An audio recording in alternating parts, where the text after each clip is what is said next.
suburbs. And this is not just one that affects people who are living in the inner city. It also affects seniors who are living on fixed income. Retired seniors living on modest retirement incomes could use an extra $10,000 a year if they could move to a walkable neighborhood in their city where they could continue to live an active life without owning an automobile. That would be money in their pocket. It's more money than the federal government or the state's likely to give them in any sort of raise. So this is changing our land use patterns is one way we can help improve the quality of life for all lower income households, as well as people who of all ages and all incomes who prefer not to have to drive their car everywhere.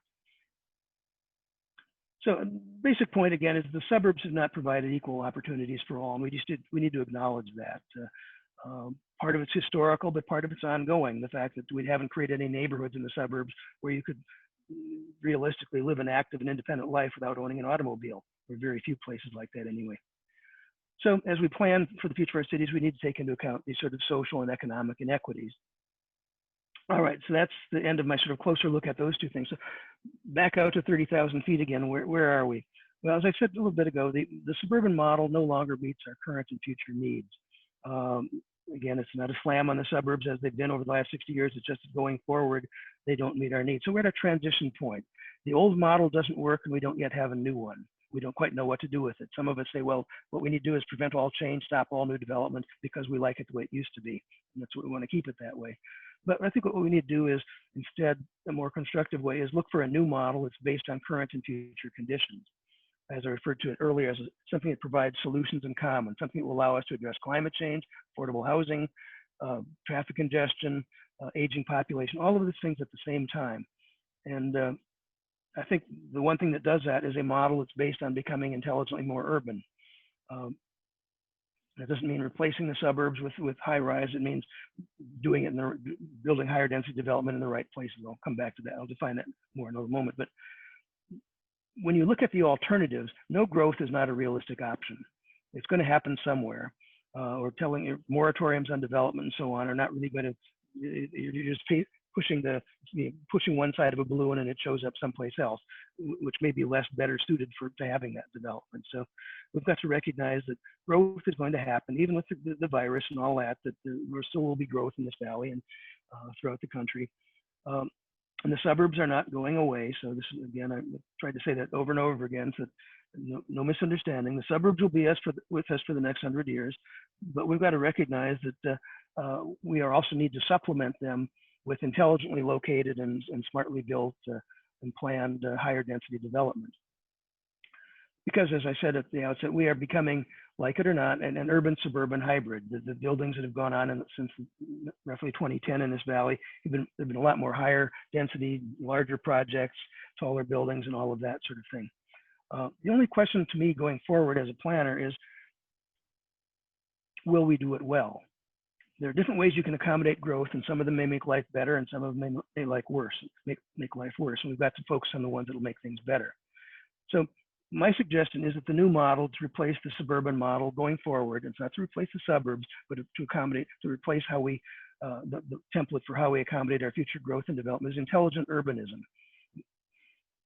And by that, I mean we need to be creating urban neighborhoods, mixed use, higher density, well-planned, appropriately located, livable and vibrant, convenient and walkable, diverse, which includes equity in there.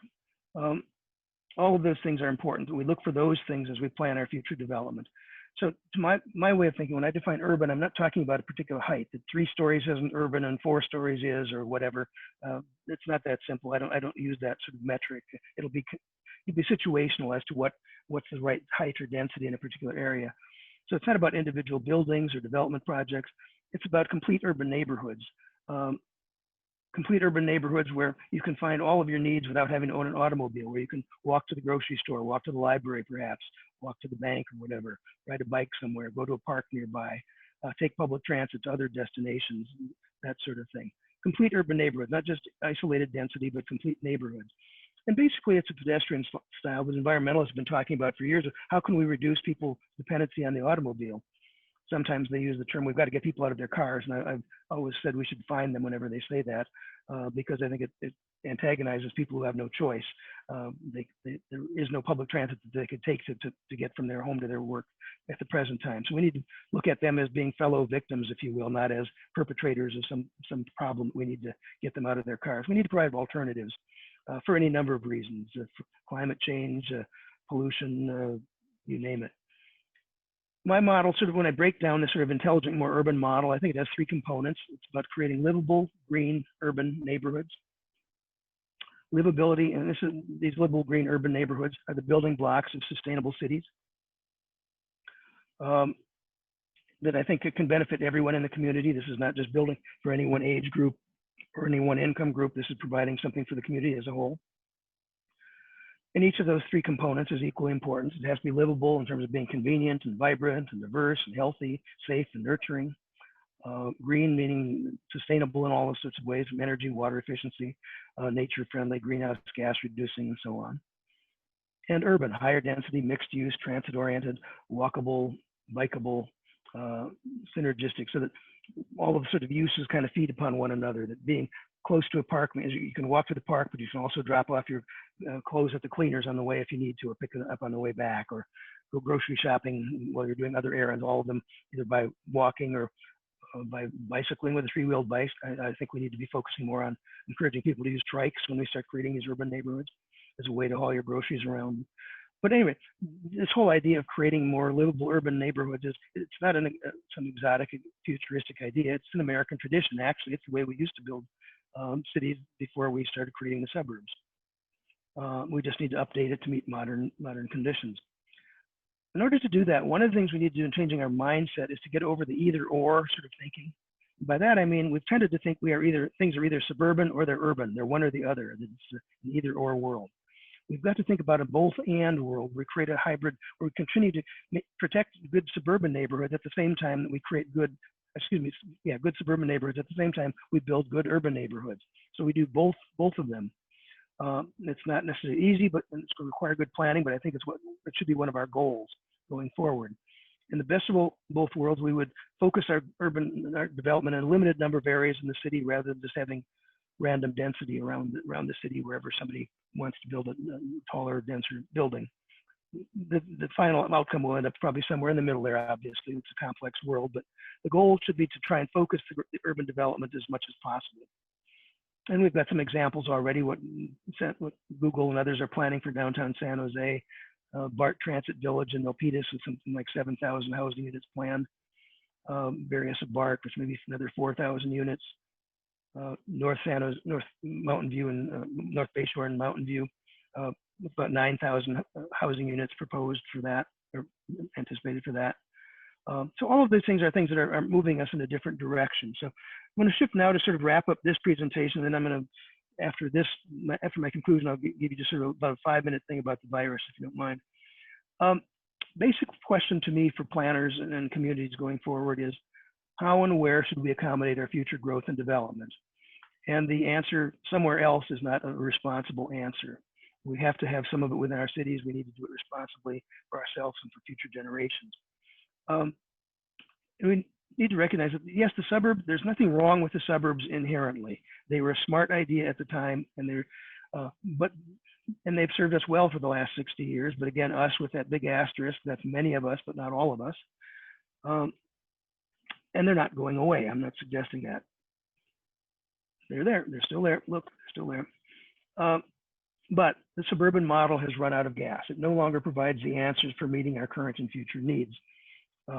If you were to give a report card, for example, on all of these things about housing affordability, mobility choices, climate change, aging population, sustainability, social equity, economic equity, it really doesn't pass. It doesn't meet our needs at the present time and going forward. So again, nothing wrong with it in the past, but it's outlived its usefulness in terms of as a model for accommodating our future growth and development. We need a new model to guide ourselves in guiding our cities in the coming years. It needs to be intelligently more urban. And it needs to take into account that we are planning not just for ourselves. Sometimes when you hear people who show up at planning commissions or city councils, you act as if they expect to be the last ones on the planet. It's all about them and what they want for today, and no concern, no compassion or consideration for others. I think we need to recognize that we are, as Lewis Mumford put it, each generation is writing its own biography in the cities it creates. And we need to recognize that that's what we are doing individually and collectively, depending on what our roles are in various things. And we need to make our biography be responsible. Another thing that I think, just as a different way of looking at planning, we tend to get bogged down into the densities and the ordinances and the setbacks and height limits and all that sort of thing. What I think we need to recognize is that the basic goal of planning, when you boil it all down, is we need to be creating good habitat or great habitat for humans to live their lives. In addition to protecting, obviously, the natural environment. But I mean, but in terms of the urban part of it, we need to be focusing, how do we create great habitat for humans? And to do that, we need to ask ourselves, what are the conditions that humans need in order to thrive? What is it that is basically part of the human spirit, the human needs that we ought to be, for example, housing certainly is one of them. Shelter is one of the most fundamental ones. And we really haven't been doing a very good job of meeting that most fundamental of human needs. And so after we've identified what those conditions are, what can we do to make our city, help our cities meet those needs? That to me is the, here we are back here. That's how we ought to be looking at planning. How do we create great habitat for humans and habitat for everyone of all ages, all ethnicities, all races, all physical capabilities, what have you? How do you create great cities from a human perspective? That to me is the fundamental challenge. Now, with your indulgence, I'll just do a quick 5 minutes on the virus, but this is where I would normally stop my presentation, but share with you some sort of preliminary thoughts here. Won't take long.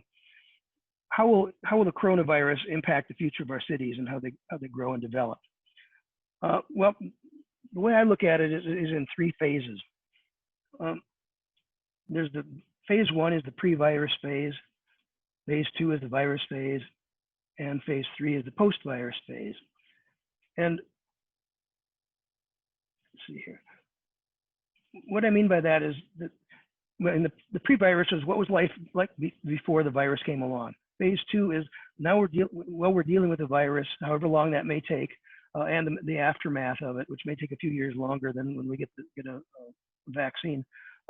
But ultimately, the real question is longer term. There are a lot of things that are going to happen. They're going to be different in the next couple of years from what they were before the virus came along. That doesn't mean that the world is turned on a dime and things are going to be fundamentally different.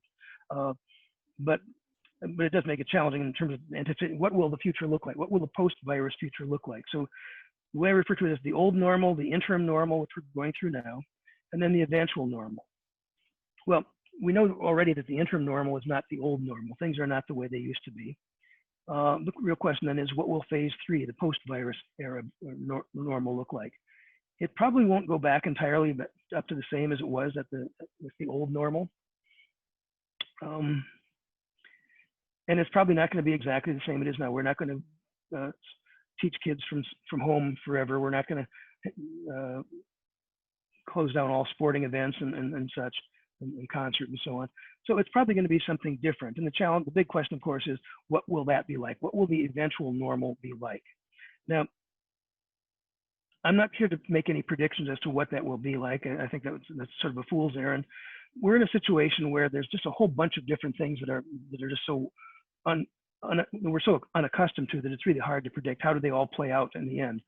So one of the things that I find useful is, instead of thinking about one single prediction of the future, is something that's called scenario-based planning. And that is, instead of looking at one potential future, you look at what is an array of alternative futures, and what should you do to prepare in case each of those came about, depending what your goals are.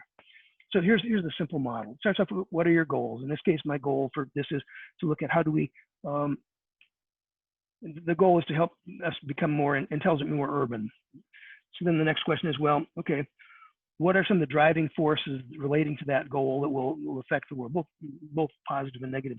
In some cases, there are some predetermined elements that are sort of predictable. The aging of our population, as an example, there's nothing that's likely to dramatically change that. We're on autopilot for that to occur. On the other hand, there are certain critical unknowns, like how common will working from home be after the virus has been dealt with. You then take those things that you've identified at that stage and start put them together and come up with alternative scenarios. Given those terms, what are some plausible ways in which the world could look when we get through this? And then finally, once you've got your scenarios, you sort of analyze them and say, well, how well does this work? If our goal is to address climate change, which of these scenarios work best for us, and what if the worst one comes up? How do we still, in other words, the worst one being the one that does the least for climate to help deal with climate change? What can we do to change that future? So that's the basic model, and I'm just going to share with you some very, very simplistic preliminary thoughts about what that might be. So the driving forces, predetermined elements of the givens. That's aging of our population, I would say, is a given in any scenario. Climate change is not going away. Something that might not normally think about, but in terms of the growth and development of the Bay Area, this is a very attractive area in any number of respects: physical attractiveness, opportunities, economic, cultural, and so on, social, and so on, and diversity. The fact that it's a very welcoming sort of place in that respect. All of these are givens, which so through the attractiveness, what I'm getting at there is people are still going to want to come here, no matter what happens in the short term, no matter how many people start working from home. There are still going to be a lot of people who are going to want to come here for one reason or another, or stay here. Then the critical unknowns, again, sort of a quick list. What will the economy like for the next decade? What if we're in a recession for the next 10 years? Well, then building new buildings of any sort will be more problematic, getting financing for them. Population growth, lots to think about there. Housing construction. Will our experience during the pandemic and all the people are going to who have become homeless or may become homeless because they're evicted, will that give us some additional incentive to really force the cities to build more housing? It's an open question, but I think that's one of the critical unknowns going forward.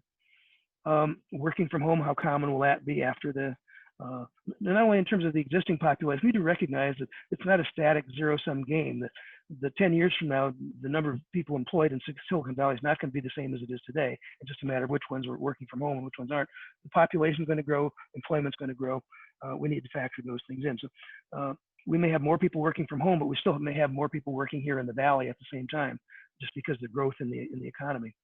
And then finally, the social and economic equity. How much difference did that make in our policies? Have we really tried to address those inequities in the intervening years between now and when things return to normal? That remains to be seen. I'm seeing a lot of promising talk, and I think that without getting too political, I think there may be changes on the political horizon that may make that a more likely scenario, but it's not guaranteed at this point. So a couple quick examples, taking those different factors into account, 3 alternative scenarios. One is what I refer to, and you give names to them just to make it relatively easy to remember and distinguish: the growth of elsewhere, here and there, and intelligent urbanism. The growth of elsewhere scenario, basically, the conclusion there is that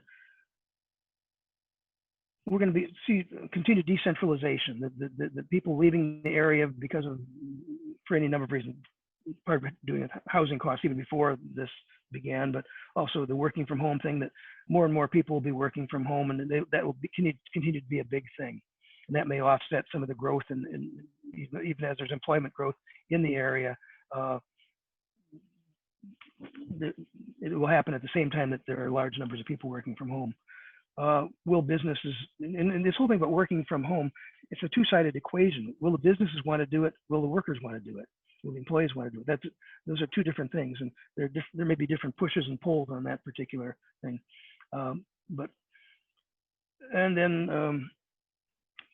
Under the growth of elsewhere, the housing demand of those folks who have moved out of the Bay Area and want to stay there, or work from home in the Rockies or somewhere else, that will shift the housing demand elsewhere. So these are all under this sort of growth of elsewhere scenario.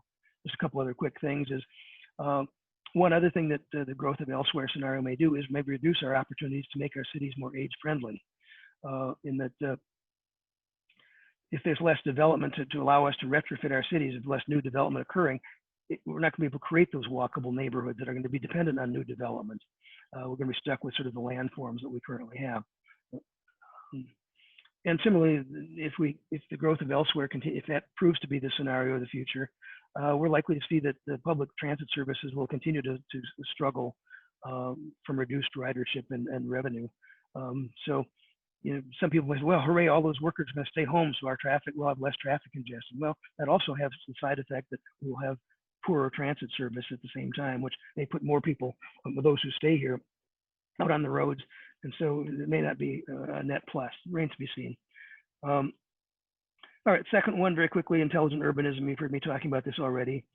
Growth is focused on creating great urban neighborhoods and related mobility choices. reducing dependency on the automobile, reducing greenhouse gas emissions, supporting sustainability and equity, and so on. And then the final thing was sort of a scenario in between, here and there. It's a mixed bag, in other words. Some of the forces moving outward, spreading outward, will still exist, but so will the forces bringing people into the area.